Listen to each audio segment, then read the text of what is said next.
Hi, and welcome back to the Inside of My Head, where I am looking at episodes 10, 11, and 12 of Godzilla Singular Point, and episode 13 is the finale, so beat that subscribe button to make sure you don't miss that.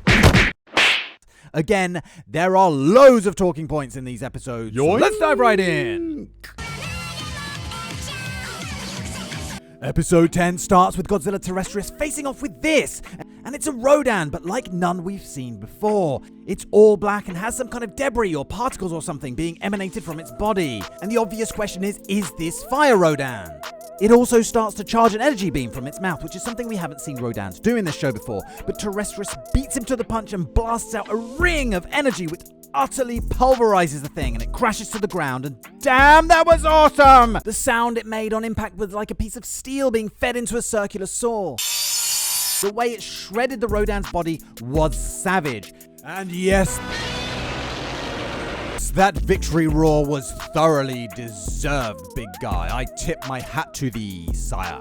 I would have loved to have seen Rodan get this blast off, though, just to see what it looked like and how powerful it was, but oh well, I'm not going to lose any sleep over it. And you know what? In a later scene, Military Man here says that they can no longer find the Rodan carcass. Did Godzilla eat it? Did it disintegrate back into red mist? Why can't they find it? I need to know! Yun and Habaru revisit Ashihara's mansion to look for more clues before we get a flashback of May and Dr. Lee, who died at the end of the last ep, remember? And they try and explain some more of this science stuff. And it goes a little something like this, right? Lee goes, pick a number, and May goes, 9. And Lee goes, oh, how many sunflowers do you see in that painting? And May goes, 1, 2, 3, oh, 9. And Lee goes, what if that answer came to you from the future? And May goes, okay, well then I choose 3. And Lee goes, yeah, but there are 3 monkey statues on that shelf over there. See? Future! And you're just like, what the fuck? If it was me, I'd go like, yeah, but I also have 3 breathe holes in my face. It also took me 3 minutes to evacuate my bowels this morning. And it's also the number of masturbations I've had so far today. Gotta get them in when you can. You can find those coincidences everywhere. Not that I know exactly what I'm trying to prove or disprove here. But all that said, there is a rather interesting notion here somewhere. That rather than our past experience shaping the choices and decisions we make today, what if they are somehow being influenced from the future? But what they're definitely getting at in this scene is that sometimes the answer will appear before the question. And that reminds me a little bit of the song from the very beginning.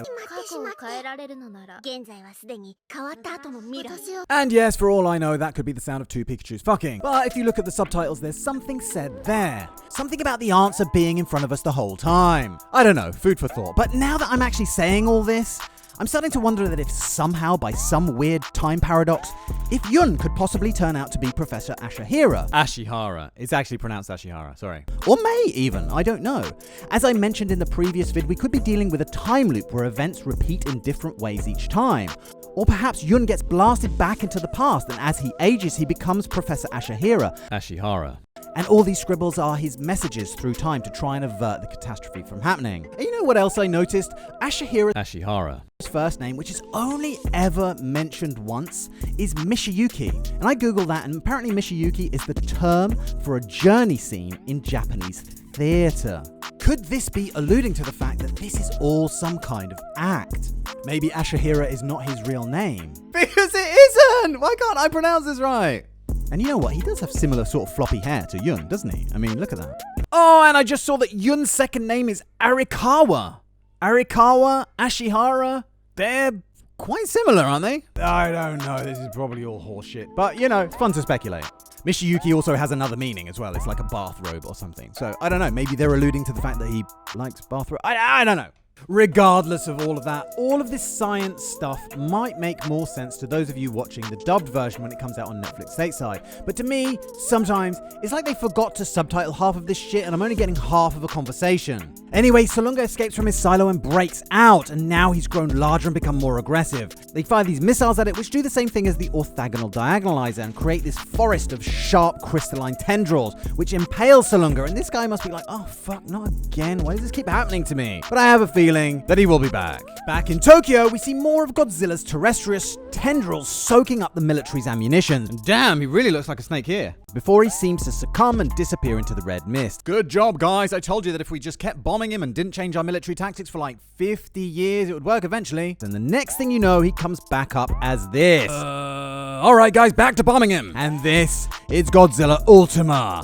And here we go, he charges up his atomic blast and damn, it just lasers through several buildings and it doesn't just instantly explode, which is interesting, but it really precisely lasers through everything. I'll just stand here with my eyes closed, I'm sure everything will be fine. So what do I think of the Ultima design? Well, from the show itself, it's quite hard to see him. You know, he's always shrouded in this red mist, right? So it's difficult to get a sense of what he actually looks like. But from looking at the toys and some of the artwork, etc., I really like it. I like these big, huge thighs that he's got. I love how wide he can open his mouth, and inside you can see these kind of tubes that can spit out fire, I guess. Certain snakes have these too, and it really reminds me of Rain of Fire.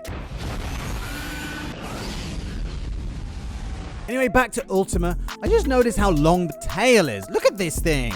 Anyway, back to the plot. Episode 11 starts with this mysterious guy who's been masquerading as a journalist but turns out to be working for Shiva, ordering the Godzilla skeleton to be moved out of the basement. Godzilla Ultima is fighting with another Manda and uses his atomic breath to blast it off. Oh, look, if you look closely, you can see it just cuts it in half. Before BB takes May to see the super dimension calculator. In the process, he mentions that he has taken several orthogonal diagonalizers and sent them around the world. But they need a code to make them work, and it's up to May to figure it out. So obviously, they're trying to do more than create shards of crystals here, because they've got the ability to do that already, right? So I'm guessing what they want to do is diffuse the archetype altogether. Jet Jaguar struggles with sentience and feelings and the like, and in typical fashion shuts down to update itself right before they spot a Manda swimming around their boat. Typical. It's just so fucking typical. I bet Jesus has a big cock. And it's whilst Habaru and Yun are discussing his update that they drop a little hint that this might not be Jet Jaguar's final form. Interesting. Could he transform into something a bit more traditional to take on Godzilla in the finale? Or do you think they'll keep that for next season? Let me know. May retraces Ashihara steps underground to where he first found the singular point 60 years ago. Apparently he followed that mysterious song there, as Jet Jaguar wakes back up again and starts singing it too. So what the fuck is going on here is anyone's guess. Anyway, episode 12 begins with another look at the vast red dust cyclone cloud, and it really is an amazing visual. Anyway, we cut back to May, and they explore another silo above the cavern that they were in the last episode. Apparently, Ashihara tried to make a super dimension calculator here, but it exploded. Ashihara was caught in the explosion and then disappeared, and nobody was ever found. Defo sus. Mark my words, defo sus. Back in Tokyo, we see a yellow moth that sprinkles a sort of fairy dust as it flies. Could this be Mothra? If it's not Mothra herself, it's definitely a reference to her. At this point, the city is not only now covered in red dust, but there's also a red dust plant thing that's starting to grow everywhere. And as I said before, it's really like these creatures are trying to terraform our planet for them. There's an awesome sequence where Jet Jaguar takes out a flock of Rodan. And remember how Salunga was impaled on the crystal shards? Well, he's still there. But the shards start to lose integrity and slowly begin to shatter, which is obviously going to free him.